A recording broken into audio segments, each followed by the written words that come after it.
Want to make your Prezi presentation look more engaging in under a minute? Here's how to add and edit images fast.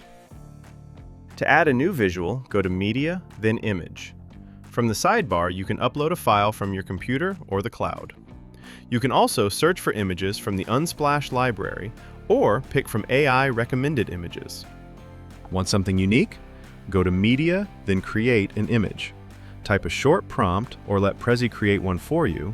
Pick a style and output size and hit Generate. Then choose an image to add it to your canvas.